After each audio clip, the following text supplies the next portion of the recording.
Professional representation মানে আনুপাতিক প্রতিনিধিত্ব।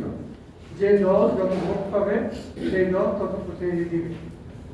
এটার সুবিধা হচ্ছে এই যে সারা বাংলাদেশে ভোট নষ্ট হবে না। ধরেন এই যশোর জেলার বর্তমান যে নির্বাচন পদ্ধতি, যদি একটি দল ছয়টা আসন তো 3-6-18 লাখ ভোট পেল, আরেকটি দল 18 লাখ 6টি ভোট পেল, মানে একটা করে বুঝাচ্ছেন 18 লাখ 6টি ভোট পেল, তাহলে কোন দলটি 6টি আসন পাবে? হ্যাঁ, 6টা বেশি পেয়েছে, যারা 6টা বেশি পেয়েছে তারা পাবে। তাহলে এখানে 18 লাখ ভোট নষ্ট হয়ে গেল, তাদের মত মূল্যায়িত হয়ে গেল। সারা বাংলাদেশে 300 সিটে কত ভোট অমূল্যায়িত থেকে যাচ্ছে। আর ওখানে একদম শেষে 300 আসনের যিনি শেষ, 300 আসনের শেষ ধরে নেন তিনি 1 লাখ ভোট পেলেন, আমি ধরে নিলাম বোঝার জন্য। আরেকজন পেলেন ধরেন আপনার না 1 লাখ ভোট পেলে তো পাস হবে, কমপক্ষে ভোট পেতে হবে কত? এই মানে 300 আসনে ধরে নিলাম 300 আসনের শেষ যিনি পাচ্ছেন 1 লাখ ভোট পেয়ে পাস হচ্ছেন, তাহলে পরের জন পাচ্ছেন ধরে নিলাম 1 লাখের চেয়ে 10 টাকা। তাহলে এই বাংলাদেশে ওই 1 লাখ ভোট বা তার চেয়ে কম এই ভোটটা কিন্তু গণনার বাইরে যাচ্ছে। আমি কি কথা বুঝতে পারলাম? সারা বাংলাদেশে ওই যে শেষ 301 নম্বরে যিনি ভোট পেলেন, 300 কয় নম্বরে বলেন? 1 যিনি ভোট পেলেন, হয়তো 1 লাখ ভোট পেলেন, 1 লাখ ভোট মূল্যায়নের বাইরে থাকছে। আর বাকি এই যে আপনার 12 কোটি 65 লাখের 64 লাখ 12 কোটি 64 লাখ ভোটের ভিত্তিতেই নেতা নির্বাচিত হচ্ছে। আমরা কি কথা বুঝতে পারলাম? বুঝতে পারলাম যে কে কে বুঝছেন বল? না, কে বুঝছেন? এটা সংখ্যা কম। জি, হাত বলছেন না কি? হাত তুলে তিনি বোঝেন, হাত তুলে দেন করে। আমি আবার বলবো আমি আগেরটা দেখলাম। এই যে ভোট বর্তমান পদ্ধতি আছে, যশোর জেলায় 6টি আসনে একটি দল 3-6-18 লাখ ভোট পেল, আরেকটি দল 18 লাখ 6টা ভোট পেল। কোন দল জিতবে? আসন পাবে কয়টা? 6টা আসন পেয়ে যাবে। তাহলে অত 18 লাখ যিনি অন্যরা পাচ্ছেন, এই ভোটটা কিন্তু এদের প্রতিনিধি জ্ঞান, এদের প্রতিনিধি কি বলেন? জ্ঞান। তাহলে সারা বাংলাদেশে কত অর্ধেকের চেয়ে বেশি সংখ্যক যাবে যাবে। আর এই পেয়ার পদ্ধতিতে যে নির্বাচন বাদ পড়বে কোনটা? 301 নম্বর যে সিট পাবেন যে, এখন কি বোঝা যায়? 300 তো পাস, 301 যে যিনি পাচ্ছেন তিনি ফেল করছেন, তিনি বাদ যাচ্ছেন। কত ভোট? 1 লাখ। 12 কোটি 65 লাখের মধ্যে 1 লাখ 1.5 লাখ ভোট না 2 লাখ ভোট কি হচ্ছে? নষ্ট হচ্ছে। এই তার প্রতিনিধি যাচ্ছে না, নষ্ট হচ্ছে না, তার প্রতিনিধি যাচ্ছে না। আর এখানে ধরেন এই হিসাবে ধরলে সারা এই 3 লাখ ধরে 3 তিরিকে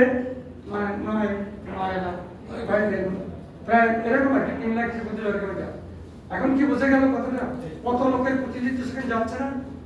বোঝা গেল? অর্ধেক লোকের প্রতিনিধি সেখানে যাবে।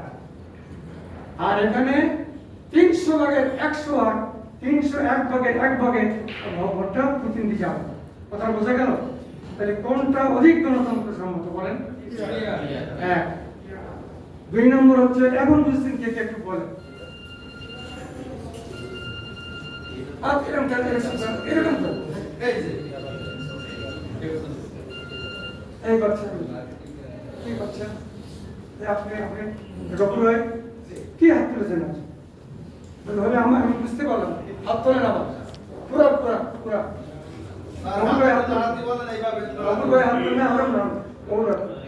এখন আমার মন ঠিক আছে। বর্তমান পদ্ধতিতে অর্ধেক ভোট কি হচ্ছে? প্রতিনিধি যাচ্ছে না, আর 60% নষ্ট হচ্ছে। আর ওখানে যে 300 ভাগের 1 ভাগ ভোটের প্রতিনিধি যাচ্ছে। কথা ঠিক বললাম?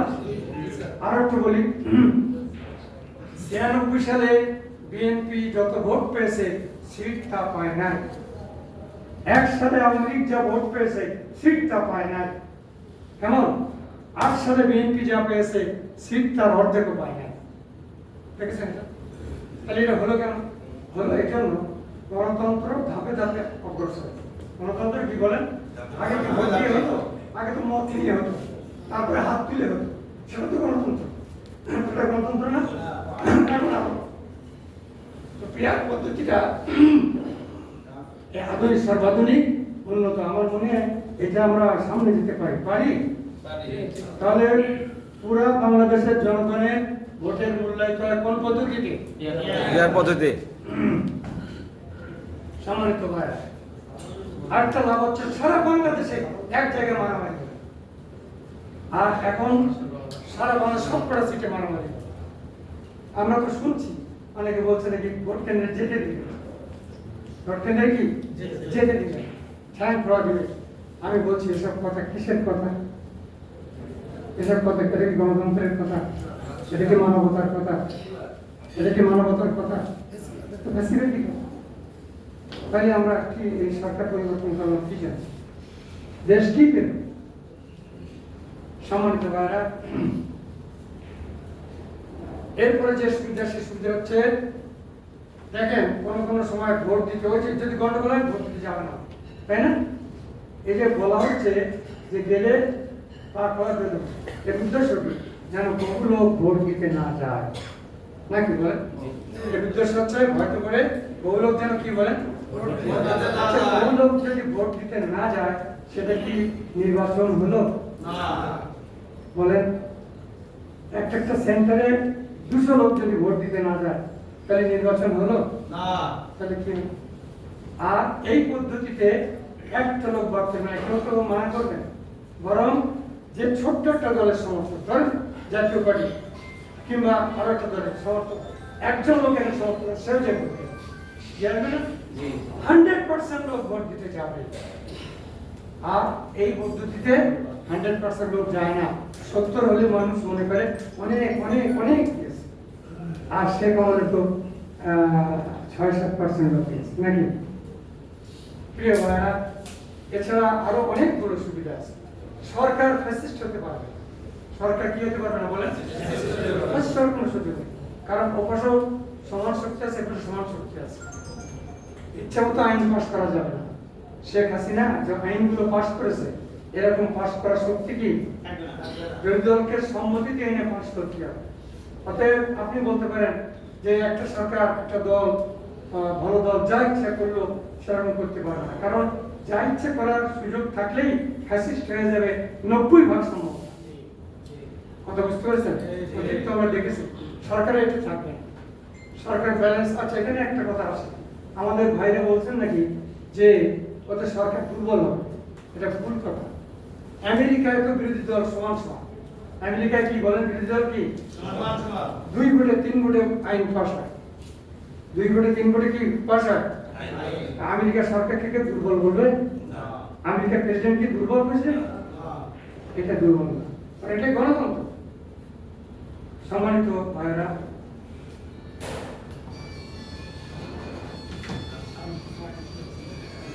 সবচেয়ে